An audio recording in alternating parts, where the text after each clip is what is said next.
Welcome back to On Right Podcast. You have Elijah here alongside Grant. Hop into another episode here. We're a day away from the NBA draft lottery. We're both rooting for the Pistons to come through on back-to-back first overall picks here. So we're going to use the NBA Tankathon website, do a couple, mock, see how it pan out, and who we would take. So you want to give any thoughts before we hop in? I think we're Yeah, going to do 3Ds. yeah, Uh, no, I just want to kind of hear what you think as far as like need and, obviously everybody wants the number one overall pick, but like, what do you think, if we're to get the number one overall pick or if we fall, to like three or four, like, what would your thoughts be on like where we land? Like, who would you want? For sure. So what you guys are seeing now is the projected picks as going into the draft. So we're sitting there at third. I personally would say this. This is what I'm looking for: is Perry point blank best available player, regardless of position, and a person that can shoot. Preferably, I think we need to stretch the floor.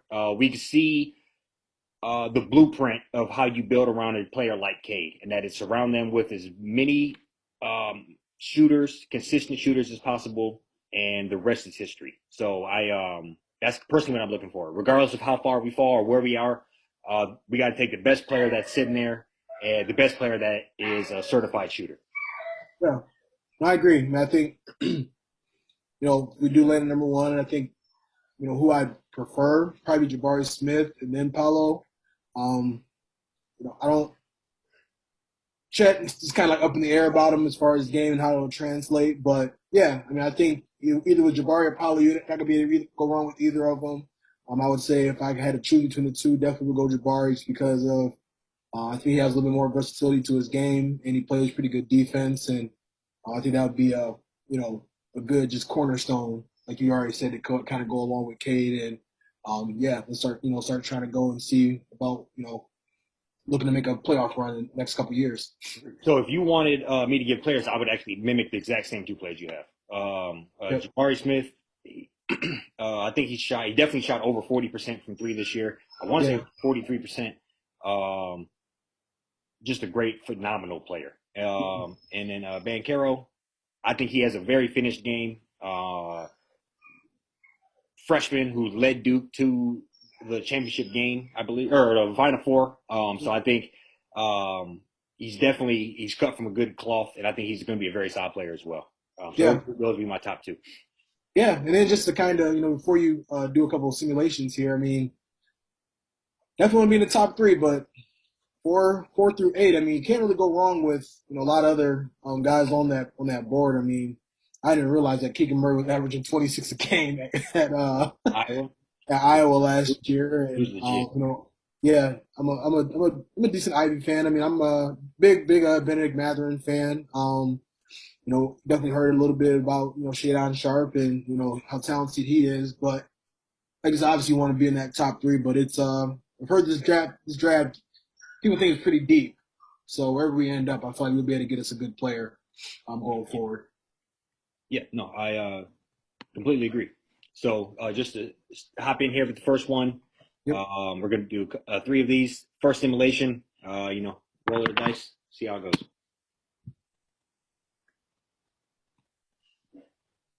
Okay. Yep. So So I this one here, we fell to six, which I believe is the lowest possible place we can fall to. think so. Yeah. So this is the worst case scenario here for us as a Pistons fan. I'll give you a moment to look over it as well, just so we can kind of see where. Yeah. Yeah, I mean, it's not a bad, like I said, not a bad spot to fall. You obviously want Smith to Ben Carroll, but I do just think this top 10 is at least one of the better ones I've seen in the last few years as far as just talent overall. For sure. Um, yeah, So obviously, just looking on here, the first thing that stands out to me is the Spurs moved up eight positions. that's But nuts. but looking at that, we just brought it up. But I'm a big fan of Keegan Murray. Keegan Murray's Hmm. game. I would not be mad at that pick there. And still your guy, Benedict Mathurin. Yeah. Is a pogo stick and jump out the gym. Throughout the season, people were calling him, Jason Richardson type player. Oh, Yeah, that's what some of the comparisons I've seen. Obviously, Miles okay. Bridges. So I think I think those two guys in this particular spot is who I'd be interested in. Yeah, no, absolutely. Yeah, I didn't. Yeah, Jason Richardson. That's a really good comparison from Matherin. Yeah, like I said, it's pretty deep draft. So give it another spin and see what else kind of shakes out. Come around here. Yeah. Okay. Oh, Got Portland number one.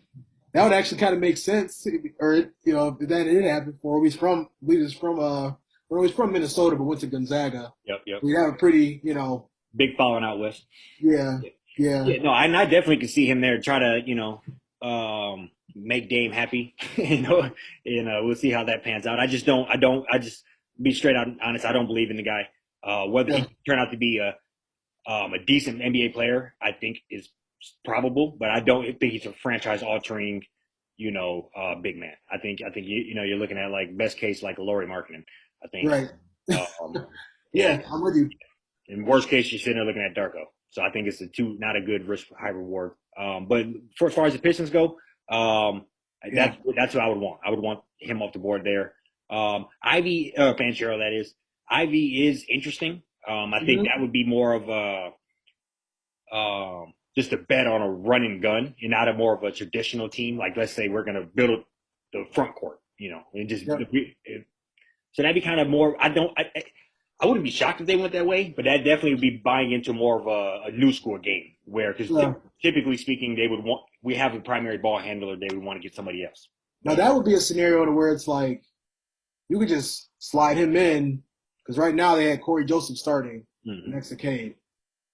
So we, are to find a way to, Ivy kind of fell in our lap, in one of these ways. It would just kind of be like a plug and play, and then it's like, all right, we'll have Bagley, might get rid of Jeremy Grant, might keep him, and then it's one of those situations where now it's like, well, Bagley's already kind of coming off the bench, so could maybe just kind of keep everybody and just see what happens. So yeah, Yeah, no, and I think I don't know. I want to look it up. I don't want to misspeak, but yeah, Ivy's a sophomore, so he's one of the it says it right there. He's a sophomore. Obviously, put up 20 a game in the Big Ten, so he can put up points.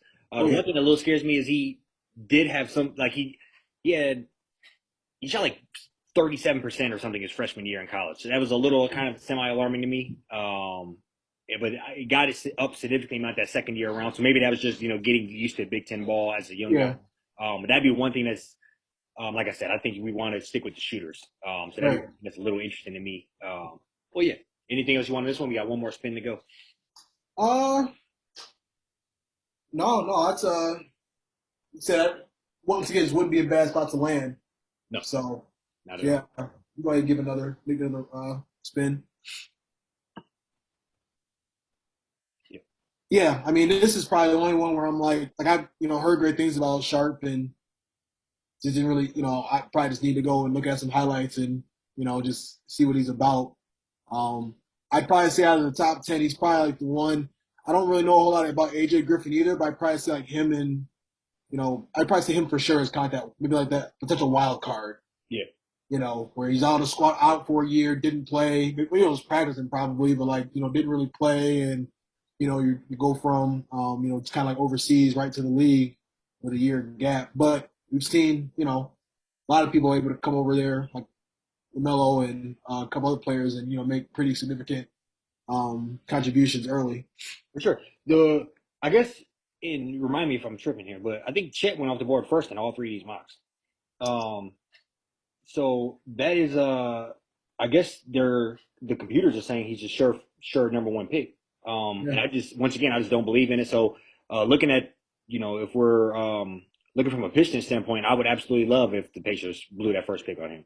And yeah, they and so this would be one of those things where we obviously want the highest pick possible, but it might be one of those things where it's a blessing in disguise if we don't even have the ability to take him.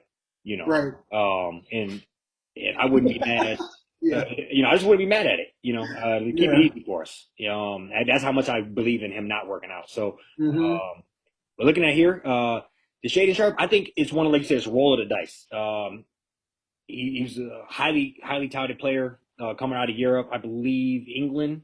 He ended up in Kentucky of all places, but ended up in Kentucky for the Wildcats and just couldn't play. And so it's one of those interesting things where he's obviously been on the court working and putting in work and grind, but we haven't seen him against some of the familiar names across this board here.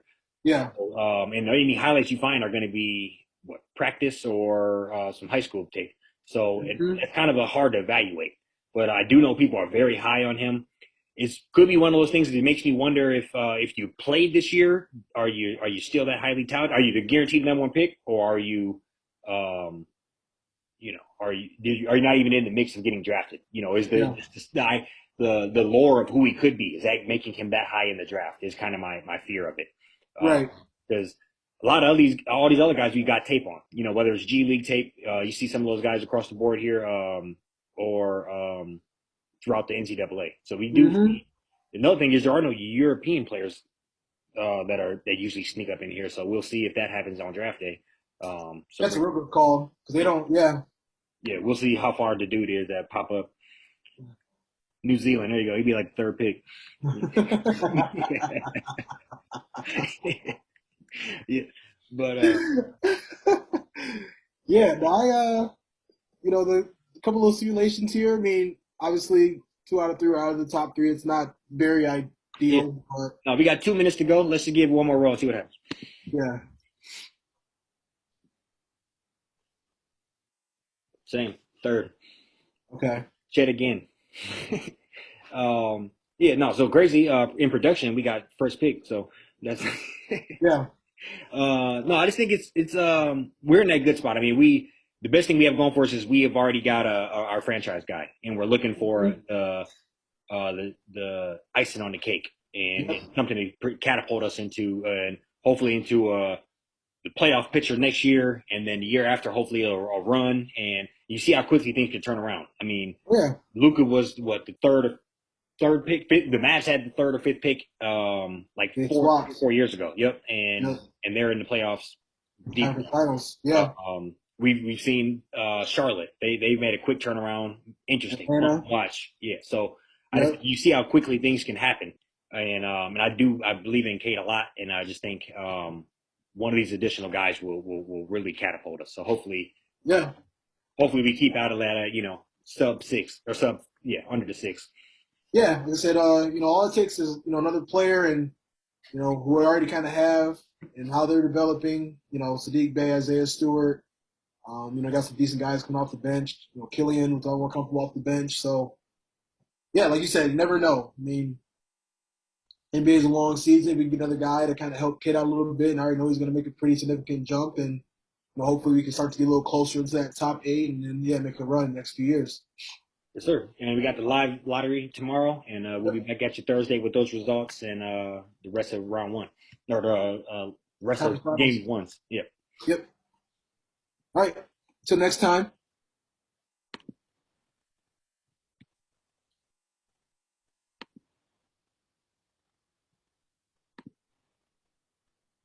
I'm not sure what happened. There we go. Stop it. Yeah. It's probably about to just cut off anyways. Yeah, I think we ended it before.